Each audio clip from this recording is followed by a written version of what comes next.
ये पुस्तक बात करती है इसके बारे में, क्या बोलते हैं, अमीरी और गरीबी के बारे में, परीक्षा और दूसरा अच्छा चाल चलन और पक्षपात और विश्वास और कर्म और जीव का उपयोग और बुद्धिमानी और लड़ाई झगड़ा, घमंड, दीनता और दूसरों पर दोष लगाना, डिंग मारना और धीरज धरना और प्रार्थना करना। और ये इसके साथ में विश्वास के साथ ही कर्म करने का महत्व है इसमें। मतलब तुम्हारे साथ विश्वास है तो तुम्हारे साथ कर्म भी करना पड़ेगा। ये पत्री इसको दिखाती है। और आप मार्टिन लूथर को जानते होंगे, जिसने रिफॉर्मेशन लेके आया था। मार्टिन लूथर ने बोला था कि इस बाइबल के अंदर इस पुस्तक को लगाना नहीं चाहिए, क्योंकि ये कुछ अलग अटपटी बात करती है ये चीजें। कौन कह रहा है? मार्टिन लूथर कह रहा है इस पुस्तक को इस बाइबल के अंदर जोड़ना नहीं चाहिए, इसको हटा देना चाहिए। उसका ये स्टेटमेंट था कि उसको इस बाइबल के अंदर इस याकूब की पत्री को, याकूब जो जेम्स है, जेम्स की पत्री को क्या बोलते हैं, इसको हटाना चाहिए, क्योंकि ये बात कर्म पे ज्यादा फॉलो करती है। तुम्हारे पास विश्वास है लेकिन तुम्हारे पास कर्म नहीं है तो वो मरा हुआ है। इस बात से मार्टिन लूथर थोड़ा नाराज हुआ, कहता है इसको हटाना चाहिए। लेकिन कौन मार्टिन लूथर? वही मार्टिन लूथर जिसने रिफॉर्मेशन लेके आया, वो चर्च को लेके आया था, है ना, वो चर्च को लेके आया, वही कह रहा है। लेकिन कहता है ना कि परमेश्वर के कामों को कौन रोक सकता है? उसने अच्छे काम करे, ठीक है, लेकिन आप क्या परमेश्वर के विरुद्ध में नहीं जा सकते? जो परमेश्वर कौन है जी? याकूब जानते हो कौन है? याकूब कौन है पता है? ये प्रभु यीशु मसीह का भाई है। ये प्रभु यीशु मरियम के बेटे, प्रभु यीशु मसीह के सौतेले भाई भी बोलते हैं, लेकिन भाई भी बोलते हैं ना, ये वो भाई है ये। और उन्होंने ये क्या कहते हैं, पत्री लिखी उन लोगों के लिए जो कि क्या बोलते हैं, विश्वास तो करते थे लेकिन कर्म उनके ऐसे ही थे, वो झगड़ालू थे। तुमने एक वचन पढ़ा होगा, क्या बोलता है कि जो डोरी 3 धागों से बंधी होती है वो कभी जल्दी टूट नहीं सकती। हाँ या ना? ये सपोजिशन पढ़ा है, इसका एक्चुअल मीनिंग आप जानते हो क्या है? जो 3 धागे कौन कौन से थे? 3 धागे स्क्रिप्चर, ये बाइबल, तीसरा मिशना जो यहूदी का ग्रंथ है, और चौथा वो तीसरा था क्या बोलते हैं, गुड नेचर। गुड क्या कहते हैं, बिहेवियर। गुड क्या बोलते हैं, तुम्हारा क्या कहते हैं, मैनर। यदि ये 3 चीज होंगे तो तुम जल्दी अपराध में नहीं पड़ सकते। और आज मसीह में पता कौन सी चीजें ये? प्रार्थना, उपवास, वचन। हालेलुया। आप समझ रहे हो क्या कह रहा हूं? आज जो 3 चीजें, आज 3 चीज मसीह में कौन सी चीज पूरी को करता है? ये चीजें जो 3 चीजें, प्रार्थना, उपवास और वचन। तुम जब तक परमेश्वर के सामने प्रार्थना नहीं करोगे तब तक आप दीन नहीं बन सकते। आप कितने हो, कुछ भी कर लो, आप कितने लोगों की भलाई करो, लेकिन परमेश्वर के सामने तुम दीन नहीं हो, वो भलाई का मतलब नहीं होता। याकूब की पत्री हमेशा कर्म पे बोल देती है। यदि तुम्हारे कर्म अच्छे हैं लेकिन तुम्हारा विश्वास प्रभु पर नहीं है, तुम्हारा क्या बोलते हैं, तुम्हारा क्या कहते हैं, विश्वास अच्छा है, तुम्हारा कर्म अच्छा नहीं है, तो यही दोनों मरे हुए हैं। हालेलुया।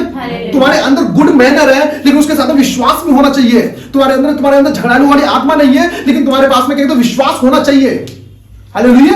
यदि तुम्हारे पास विश्वास है तो गुड मैनर होना चाहिए आपके पास में। और यही परमेश्वर का जो वचन जो बताता है कि प्रभु के सामने दीन बनो, प्रभु के सामने दीन बनो। अब दीन की डेफिनेशन में बताता हूं। यदि तुम्हें क्या बोलते हैं, एक लिखा था मैंने यहां पर, परमेश्वर के सामने हम्बल। पर एजरा में तुम देखोगे, एजरा का 8:21 में देखा कि फास्टिंग रखी क्यों? परमेश्वर के सामने क्या बोलते हैं, उन्होंने नरमता दिखाई परमेश्वर सामने, और परमेश्वर ने उस एजरा में उस नहमिया को बचाया। अब एक बार पढ़ोगे, तुम लोग पढ़ोगे इसको?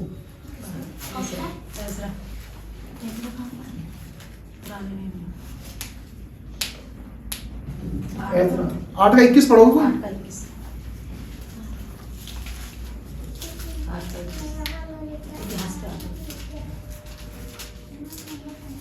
8:21। तब मैंने वहां अर्थात अहावा नदी के तट पर उपवास का प्रचार इस आशा से किया कि हम परमेश्वर के सामने दीन हो। और दीन हो, किस बात से दीन हो? क्योंकि एजरा जानता था क्योंकि मैंने परमेश्वर राजा से मैंने परमिशन मांगी है और मैं अकेला जाऊंगा क्योंकि परमेश्वर मेरे साथ है। और क्या कहते हैं, यहाँ पर घबरा रहा है। कौन क्या घबरा रहा है? कहीं ऐसा ना है कि दूसरे लोग मुझे मार दें, क्योंकि एजरा एक अच्छे काम के लिए जा रहा था और वहां पर क्या करा, प्रचार करवाया। किसका? उपवास का प्रचार करवाया। परमेश्वर मेरी यात्रा को पूरी करे। वो एक दीन बना। कहां पर दीन बना?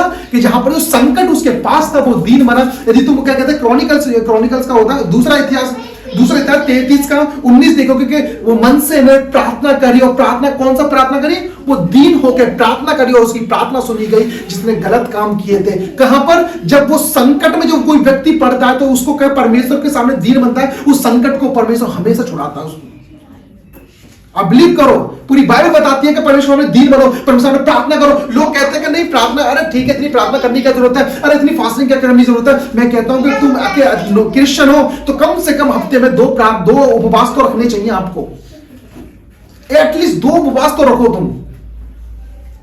आप शुरू से रखते आ रहे हो फ्राइडे, उसकी मीनिंग भी आपको पता नहीं है, जैसे बाप दादा करते आ रहे थे वैसे आप कर रहे हो, और एक्चुअल में पता ही नहीं है कि वो क्या कहते हैं उपवास का मतलब क्या है, मतलब क्या चीज है उपवास का। शुरू से करते आ रहे हैं, कोई क्या कहते हैं, कोई इसमें वो कहते हैं ना कि एक क्या कहते हैं, एक टारगेट होता है कि हमें परमेश्वर हमें इस बात से हमें उपवास रखना है कि हमारा ये काम हो, है ना। ये चीज भी किसी को पता नहीं है, सिर्फ उपवास रखना स्टार्ट करते शुरू से आ रहा। और वो ऐसा मैंने भी करे हैं, मुझे भी नहीं पता था जब तक बाइबल कॉलेज नहीं गया था, मैं जब तक मैंने पढ़ाई नहीं करी, जब प्रभु ने मुझे नहीं पता था, तब पहले मैं ऐसे करते आ रहा था कि फ्राइडे वाले मेरा कंटिन्यू कर रहा था, लेकिन कुछ मतलब ही नहीं था मेरा कि क्यों रख रहा हूं मैं, क्या कारण क्या है मेरा। हालेलुया। अब समझो, शुरू से करते आ रहा है। यहां परमेश्वर वचन कहता है कम से कम एक व्यक्ति, यहां पर मैंने पहले भी प्रचार किया था उपवास के बारे में बताया था कि एक व्यक्ति यदि हफ्ते में 2 उपवास रखता है, अपनी नीड के जरूरत के हिसाब से उपवास रखो। आप एक रख रहे हो ठीक है, लेकिन दूसरा ऐसा रखो कि कहते हैं तुम्हारी नीड जरूरत हो तो जरूरत के टाइम पर उपवास रखोगे, वो काम को तुम अपने बनता हुआ देखोगे, परमेश्वर आपके साथ उस काम को बनता हुआ करेगा, देखना।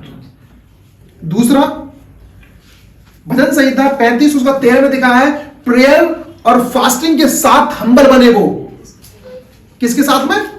प्रेयर और फास्टिंग के साथ में एक दीन बने। तो परमेश्वर ने उनको दाऊद को श्रोमणी बनाया था। आप कहते हैं कि दाऊद का जीवन ऐसे ही था, दाऊद के जीवन को देखेंगे और देखोगे ना, उसने कितनी फाइटिंग करी है, कितनी क्या बोलता है, कितनी परमेश्वर के साथ में रोया है, कितनी कहते दीन बना है, तब ही तो परमेश्वर 66 लड़ाई जिताएंगे उनको। ऐसे कैसे हो सकता है कि परमेश्वर एक ही लड़ाई ना हारा हूं? बहुत राजा सारी लड़ाइयां हारे, आधी लड़ाइयां हारे, आधी जीते हैं, लेकिन दाऊद ये कैसे है कि उन्होंने सारी लड़ाइयां जीती है। कारण क्या? परमेश्वर के सामने वो दीन बने, नरम बने, तो परमेश्वर ने उनको श्रोमणी बनाया। वो सारे काम परमेश्वर चाहता है कि जो भी व्यक्ति रहता है ना, वो मेरी आज्ञा को यानी मेरी बातों को मुझसे पूछ के काम करता है ना, वही परमेश्वर के सामने दीन है। Hallelujah, hallelujah. दूसरा क्रॉनिकल 7 उसका 14 उसमें दिया रिपेंटेंस। दीन बनने के बता रहा हूं मैं, दीन जो बाइबल बताती है। रिपेंटेंस क्या होता है? पश्चाताप। क्या होता है? पश्चाताप। जब तक आप पश्चाताप नहीं करोगे तब तक आपकी प्रार्थनाएं और फास्टिंग वो कहां पर रुकी रहेंगी? तुम्हारे तक रहेंगी। हालेलुया। अब बिलीव करो, ये पश्चाताप एक ऐसी चीज है जो क्या बोलते हैं आपके जीवन को बदलती है। पश्चाताप एक ऐसी चीज है जो आपके जीवन को क्या बोलते हैं बढ़ाती है, ये नरम बनाती है आपको। आपका मन कठोर होता है, लेकिन ये पश्चाताप आपके जीवन को तोड़ के क्या बोलते हैं नरम बनाती है। इसलिए परमेश्वर का वचन कहता है, इसलिए परमेश्वर वचन कहता है कि तुम परमेश्वर के सामने दीन बनो, यानी परमेश्वर की आज्ञाओं में जो परमेश्वर जो देखिए, एक चीज ध्यान रखिए, यदि आप सच में परमेश्वर से प्रेम करते हैं तो उसके लिखित वचन से जरूर प्रेम करोगे। आगे तुमने बेसिक चीज तुमने कंप्लीट नहीं करी। Hallelujah, hallelujah. मुझे लगता है आपको अच्छा नहीं लग रहा क्या मैंने क्या बोला? यदि आप परमेश्वर से प्रेम करते तो परमेश्वर के वचन से प्रेम करोगे और उसके लिखित वचन से जरूर प्रेम करोगे। यदि लिखित वचन से आपने प्रेम नहीं किया तो परमेश्वर का आत्मा आपको कैसे गाइड करेगा और दूसरी चीज कैसे बताएगा? Hallelujah, hallelujah. जब परमेश्वर ने बोला है कि तुम्हें प्रार्थना करनी चाहिए, जब तुम प्रार्थना नहीं करते तो कैसे परमेश्वर उन चीजों को आप पर रिवील करेगा जो परमेश्वर दूसरी चीजें तुम्हें देने के लिए चाहता है? जब तक आप परमेश्वर सामने फास्टिंग नहीं रखोगे, आप रोगे नहीं फास्टिंग के साथ में कि परमेश्वर मेरे इस कष्ट को, मेरे इस दुख को दूर कर, तो कैसे परमेश्वर उस चीज को तुम पर रिवील करेगा जो आपको चाहिए? जब तक देखो, मैं ना दान के बारे में बहुत पढ़ रहा हूं। दान की बहुत बड़ी पावर है बाइबल के अंदर, बहुत बड़ी पावर है दान की। मैं कहता हूं हर एक फास्टिंग की पावर अलग है और क्या बोलते हैं प्रार्थना की पावर अलग है, उसमें ही दान की पावर बहुत पावर अलग है जो आप दान करते हो।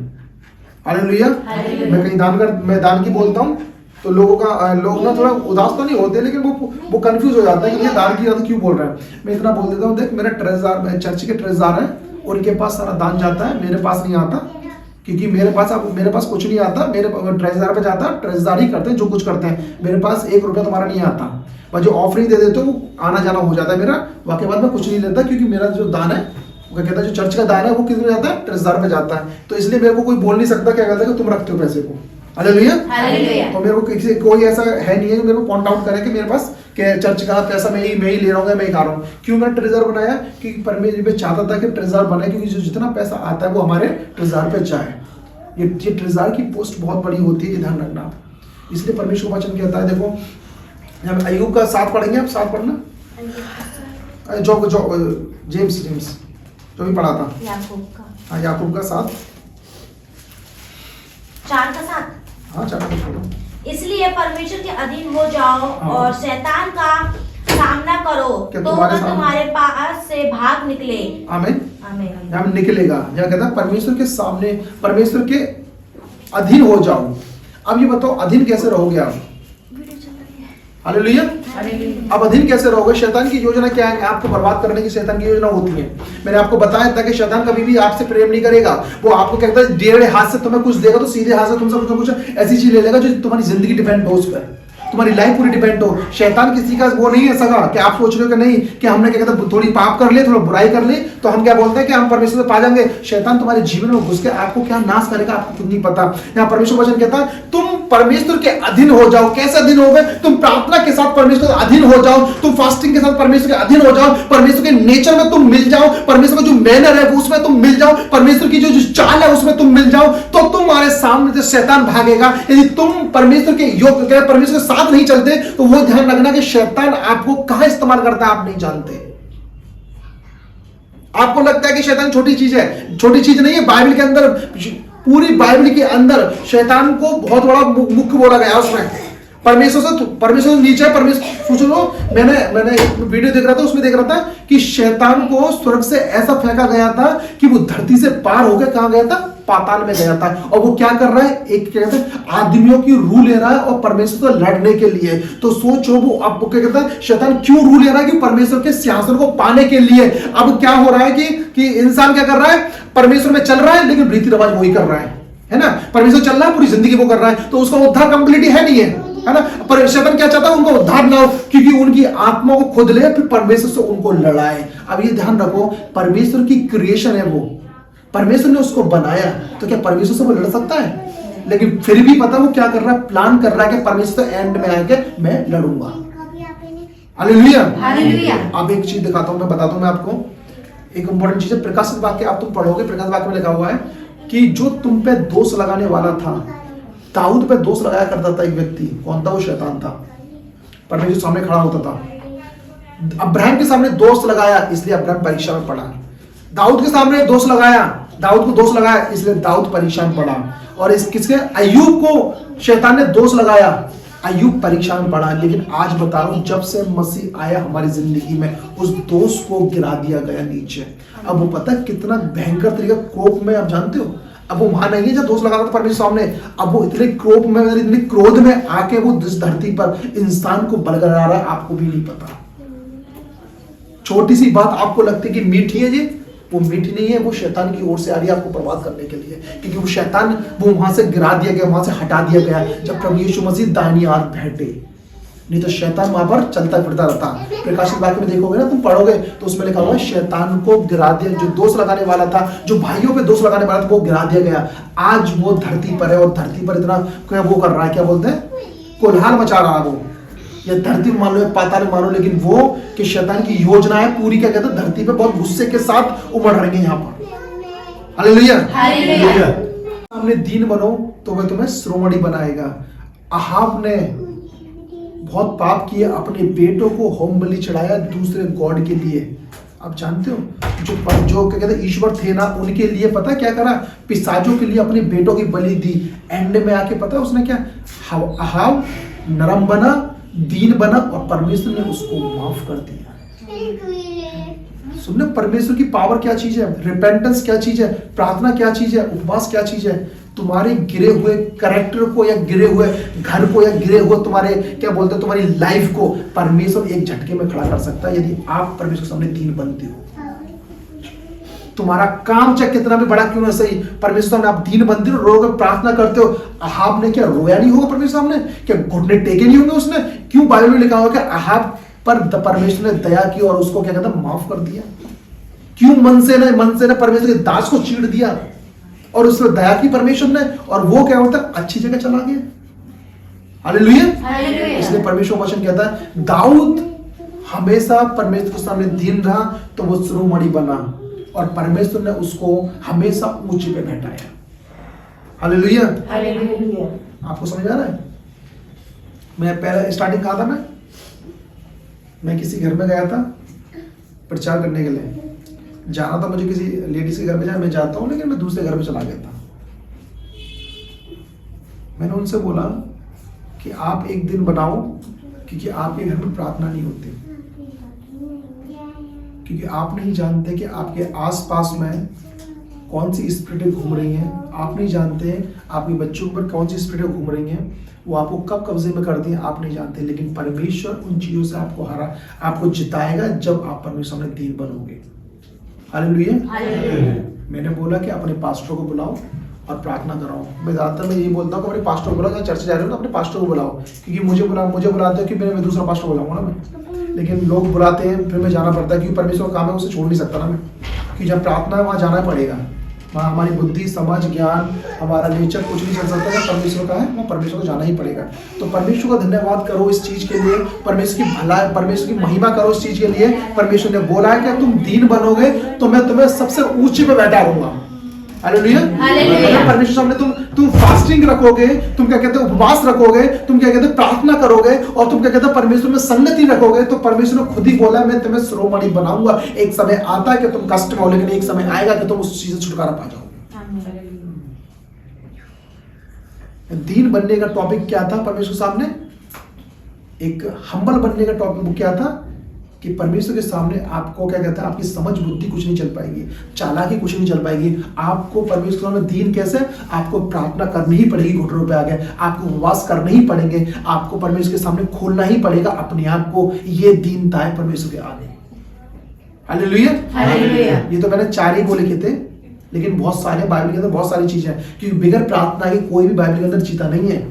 अब ध्यान रखो, बाइबल में कोई भी बिगर प्रार्थना के या बिगर उपवास के या बिगर प्रार्थना के कोई भी जीता नहीं है। परमेश्वर ने लोगों को जब ही जिताया जब परमेश्वर के सामने दीन बने हैं। हालेलुया। आप प्रभु के सामने दीन बनोगे, आप प्रभु के बेटे हो, आप प्रभु यीशु मसीह ने आपको जीवन दिया है, तो इस जीवन को क्या बोलते, शैतान के हाथ में आप नहीं दे सकते, आप उस कष्ट में नहीं दे सकते जो परमेश्वर ने आपको छुटाया है, प्रभु यीशु मसीह ने आपको छुटाया, उस कष्ट में आप दे नहीं सकते अपने आप को। आप अपनी लाइफ को दे सकते हो सिर्फ प्रभु यीशु मसीह को। हालेलुया।